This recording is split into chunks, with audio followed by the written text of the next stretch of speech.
There and welcome again to our Joyful Journey Canada. Yan, straight to the point na po tayo dun sa ating topic at nakakasakit po ng ulo talaga ito kung paano nga ba ang nangyayari, bakit umabot sa ganito, yung dami ng backlogs. Biruin nyo yan, 13,000 mahigit na backlogs ang meron existing na application ngayon na hindi pa nakikita or nare-review ng IRCC. So na-receive na nila yan, hindi pa nila nare-review. So, ayun, talagang nakakapang lumo kasi syempre kasama tayo dyan sa 13 na yan na napakarami. So, tingnan natin itong pie chart na ito kung saan mas maiintindihan natin dito sa graph na ito kung ano ba yung ratio ng mga hindi pa naayos, mga approved, mga na-refuse, mga na-withdraw. So, ayan. So, kita-kita nyo naman, bulagang-bulaga yung mga na-receive na not yet processed. 31,443 na napakarami dito na na-stock na, diba, na nag-aantay ng verdict from them. So, ang hirap din talaga na mag-antay kasi ang dami ng uncertainty na papasok sa isip mo kasi isipin mo paano nilang tatapusin to. Diba? Na napakarami, baka abutin to ng 10 taon bago kasi meron naman talaga mga 7 taon na 5-7 taon na nag-aantay na sila yung mga nauna pang caregivers sa amin doon sa program namin kasi yung aming program itong pie chart pala na ito ay 2019 and 2023. So ito po yung last year na so March 2023 ito pala ayan. So probably I think yung updated nila nandun pa rin sa 30,000 na hindi pa napaprocess, napakarami pa rin. So roughly ito na estimate I think ganito pa rin yung pattern ngayon. Siguro nagkaroon lang ng pagbabago ng konti dito sa mga numbers na to. Pero I don't think na malaki yung pagbabago dito kasi napakadami pa rin talagang hindi na approve. Kasi based ito sa aking experience sa mga nakikita ko doon sa HCCP and HSW na Facebook page na kinabilangan namin. Makikita mo talaga doon. Sabi, tatanong sila yung mga nag-send ng stage 2 ang tawag nila kapag mag-a-apply ka na or i-submit mo na yung iyong experience. Yung mga nag-a-apply niyan noong June 2024 last year nga or January 2024, nang balita sa inyo? So sila talaga wala pa rin silang balita kaya ayun, yan. So may mga withdrawals na 1,573. Hindi naman natin yan masisi kasi ang dami din talaga na kumbaga nahihirapan dito sa program na ito. Kasi nga sometimes yung iba na experience nilang magtrabaho talaga dito. Doon sila nahihirapan sa yung malayo, yung sa pamilya, baka na-miss na yung kanilang pamilya, diba? Tapos nag-suffer sila mentally, pwedeng physically, baka merong mga na-abuso na gano'n. Kasi sabi dun sa isang news, meron daw mga na-abuse na mga workers. So, ayan, hindi na sila nagtuloy dito sa program na to.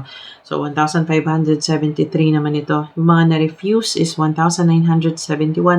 Daming nare-refuse, So, hindi ko alam kung ang mga grounds siguro nila for refusal, sabi dun sa iba is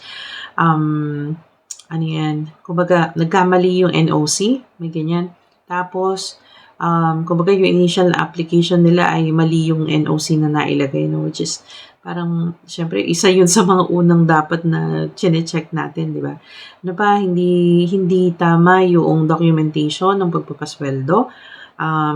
Possible na nagkaroon sila ng work experience outside dito sa experience lang namin dapat kasi po kami under restricted open work permit kung saan ang pwede lang naming trabahuhin kaming mga HCCP ay pagiging nanny lang at doon naman sa mga HSW ay pagiging home support worker lang. Ang HSW, hindi yan pwedeng maging nanny. Ang nanny, hindi yan pwedeng maging HSW. Like for example, ako, nanny ako tapos papasok ako sa mga caregiver or home support worker sa sa isang tatay, for example, ng isang individual, no? Hindi po pwede yung ganyan kasi magkaiba sila ng NOC o yung NOC, no? So, ayan.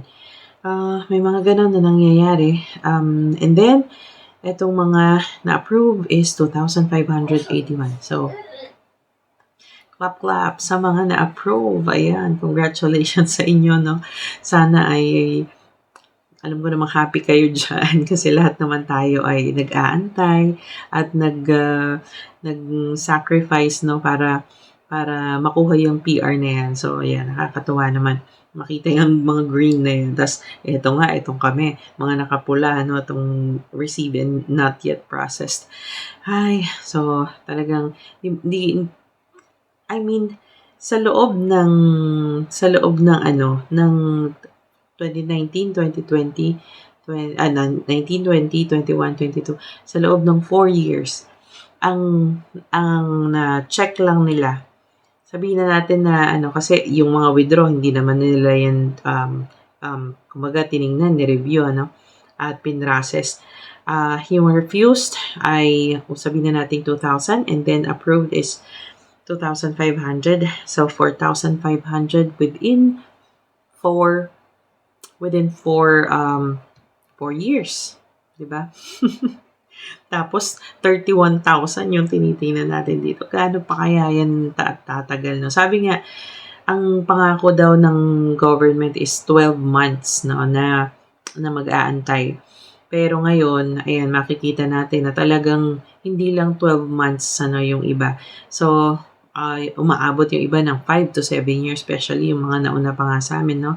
And then, nakapagtataka din talaga na ang nangyayari kasi, nakikita namin yung ibang mga nag-share ng kanilang timeline, kung tawagin nila, no? Na yung iba 6 months lang na nagkaroon ng work experience dito, inside Canada. Then, nag-send na sila ng application nila for PR nga, no? And then, after 2 months, yung iba 1 month lang na-approve. Napakaswerte naman no? Parang kung may loterya kung may lottery ng PR, mga naka-jackpot yung mga yun. Gagaling, no? Kung di ko alam kung anong meron do sa mga papeles nila, bakit na-approve sila kaagad. Pero di ba dapat nauna yung mga unang-una pa. Actually, syempre, mas dapat nila unahin yung bago pa sa amin, no? Mas magiging masaya pa ako kung ang uunahin nila talaga ay yung mga before pa doon sa namin, sa program namin. Tapos, kung sino yung mas may mga mahahabang experience, unahin na muna yun kaysa yung mas maiikli, di ba? Parang, it doesn't make sense na mas nauna pang mga na-PR yung mga maiiksi ang kanilang work experience kaysa yung mga mahaba na 5 taon, 2 taon, 3 taon, di ba? Tapos, compared doon sa 6 months, doon lang sa pagbabayad ng tax, mas marami nang na-contribute yung mga mas matagal na nagtrabaho. Diba? Tapos, of course, mas maraming service na rin silang nabigay dito sa mga citizen dito and permanent residents dito sa Canada. So, dapat unahin talaga yung mga naunahan, no? And then, kaya ngayon, so, parang malabo na rin talaga yung PR on arrival, no? Bibigay ko yung honest opinion ko. Sana naman walang mga magalit or walang, yung magkaroon ng mga hate reactions, no? Pero I don't think na napapanahon para i-implement yung PR on arrival ng mga caregivers, knowing na kita nyo naman po kung gaano pa kadami kami na mga nag-aantay dito, na ilang taon na po kami, no, na nag-aantay.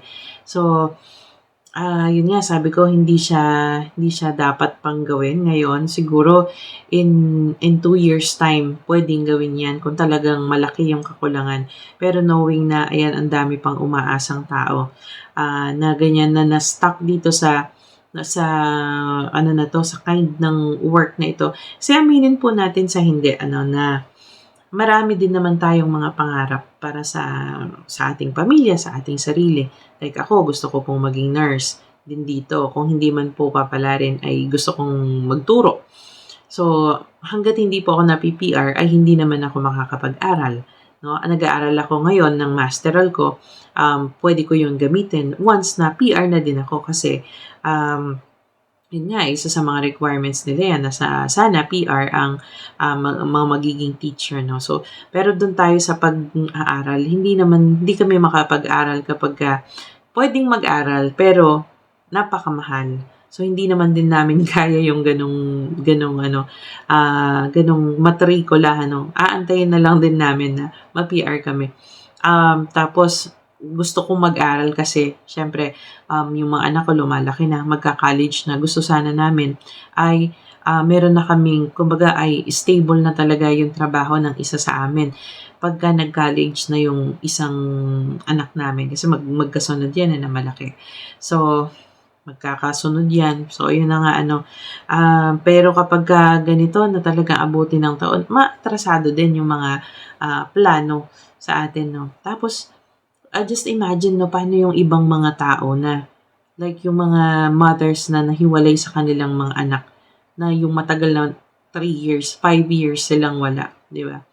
Tapos, yung sila lang yun nandito. Maswerte nga kami dahil kasama ko na yung family ko dito, no? Pero paano sila, di ba?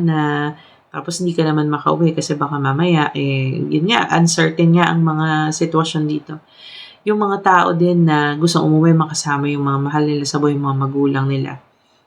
Like ako, nung mawala yung mother ko last year, I was not able to give my final respect, kasi nga, syempre, paano kung uuwi? Tapos, ang dami pang mga hinahanap na mga papeles doon. So, ang hirap talaga, ang hirap. Magdadasal ka na lang yung sa panahon na yon na gustong-gusto mo naman din sanang makita siya.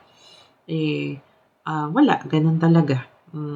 Nung umalis naman ako, talagang hinanda ko na yung sarili ko na pwedeng yun na yung last na pagkikita namin. Mga ganun na masakit. Pero yun ang reality ng ng buhay. So, yun, sana pero kung PR ako nung time na yon, kung PR na kami nung time na yon, baka umuwi ako. Malamang nakauwi ako nung time na yun. Kasi hindi na nga mahigpit kapag once na PR ka. Yung sa pagbalik kasi yun ang mga marami silang hinahanap. So, ayun. Ano pa ba ang ating mga So, sabi dito, magbasa tayo, no? Kung ano yung mga nagaganap dito. Sabi nung isang caregiver, I'm so confused when I will get PR. It's been so long. It took 3 years and they said processing is sometimes 12 months. And then it became 24 months, and then it became 36 months. And now it's the 3-year anniversary this August for the application. Today is the 37th month of my submitted PR, and now it's difficult because it's very limited what you're able to do here if you're just a live-in caregiver. So, yun nga yung sinasabi ko, diba? Gusto mo mang magdalawa ng job, hindi naman pwede kasi tali ka doon sa kind ng work lang na sa iyo, sa napakatagal na panahon. So ngayon, tingnan naman natin kung ano yung mga possible na pwedeng gawin para ma-alleviate itong problema na to. So first one, expediting processing PR application for all care workers and their family members who applied for PR through any prior care worker program. So magbigay ng priority para doon sa mabilis na pagpoproseso ng papel. So ganoon naman sana, di ba? Ensure that applicants to the new migrant care worker pilot programs are processed and approved in a timely manner before arrival in Canada. Ayun. Provide PR to migrant care workers who become undocumented due to the overly stringent and or shifting PR application requirements over the course of their time providing care work in Canada. So, bigyan din daw ng atensyon yung mga migrant care workers na naging undocumented dahil nga sa pabago-bagong. Actually, ano ba yun? Hindi naman siya pinapahigpit, pinapaluwag pa nga, di ba? From 2, naging 1 year, tapos naging 6 months. Di ko lang din alam kung bakit nagiging undocumented kasi sila dahil siguro na-experience sila ng work permit, hindi, dahil ang tagal na, no? So, kung ikaw ay ay 5 taon na, tapos may expire yung work permit mo, siguro nagamit na nila lahat ng mga pwedeng gamitin, like yung bridging, tapos yung extension ng bridging mo. So, yung mga yan, baka na-exhaust na nila lahat ng mga possible options. Kaya, nagkaroon ng ganitong, na undocumented sila. And then, number 4, coordinate with provincial governments to improve enforcement of employment standards and protection for migrant care workers. Kasi nga, ito yung sinasabi ko kanina na lalagay nila sa papel na ikaw pinapasweldo. Like, for example, dito sa Manitoba, it's 15.50. Ganyan, no? Pero, ang babayad lang talaga sa'yo is 10 per hour. So, may mga ganyan na mga employers, no? And then, transition the migrant care worker pilot programs to a permanent immigration program by 2025, preventing changing immigration policies from unduly burdening migrant care workers. So, ayun ang, 'di ba? Gusto ko 'yun, no, yung sa 2025 ay magkaroon na ng permanent immigration program, 'di ba? Parang isang laksa na. Sana may ganyan, pero I doubt na ganyan ang mangyayari. Actually, we are preparing for the worst. Pwedeng hindi naman siguro mapauwi. Pwedeng sobrang tagal ang abutin ng aming application dahil nga sa mga ganito, no. Pine-prepare na namin self namin sa ganun. Kasi next year ay expire na yung aking work permit. So, of course, lahat ng ay nakatay doon, So, pag na-expire yun, yung mga bata, mag-uulit na naman sila ng application, no? Tapos ako mag-uulit ng application, tapos naka-tie up na naman doon. Mag-extend kami ng 2 years. Then after 2 years ng bridging open work permit, kung saan, ang maganda naman doon sa bridging open work permit is habang nag-aantay ka ng iyong PR status ay pwede ka mag-apply ng, pag naging open work permit ka na nga, pwede ka na magtrabaho kahit saan, being yun nga, open work permit. Tapos, kung hindi pa rin na PPR within that time frame ay pwede pa rin siyang extend up to 12 months. So, meron namang mga ganong pwedeng gawin na mga options tayo. So, ayun. And then, what else? Niisip din namin na baka pwedeng yung husband ko ang mag-apply ng PR for us. Yun na siguro yung pinaka I think, pag hanggang May, wala pa ring balita. Baka ganyan na yung gawin namin, no? Kasi meron naman na din siyang Canadian experience. Pwede naman na din siyang mag-apply. So, titingnan namin kung kausapin pa rin namin yung aming immigration consultant about dyan. So, ganun. Ayun. Ganun po yung gawin nyo kung kayo yung mga caregivers na ma-expire na yung inyong mga yung mga work permit nyo, mag-apply na kayo ng bridging open work permit. Tapos, yun, hopefully ay mag-grant naman sa inyo yung mga na yan. Yun, so, daming problema. Daming problema ng mga caregivers dito sa Canada. So, ikaw ba gusto mo pang mag-Canada? So, of course, 'di ba? Of course. Kasi para ito sa future ng mga bata, para sa future natin, sa pagtanda natin. Yun lang, no? Siyempre, lahat naman tayo, meron tayong mga goals, meron tayong mga values na fina-follow sa buhay natin. So, kung naka-align ang value system nyo at goals nyo dito, then go for it, no? Pero, nga sabi ko nga ay talagang patatagan ng loob dito, no? Tsaka, kailangan may maganda ka ding support system. So, kainaman lang sa amin na si ate nga, ay laging nandyan for us, no? Na nakasupport. So, very, very thankful talaga ako dun sa kanilang family. Ayan. So, I hope ay may napulot naman po kayong mga kaalaman dito sa ating konting discussion, no? Thank you so much for watching and God bless us always. Bye!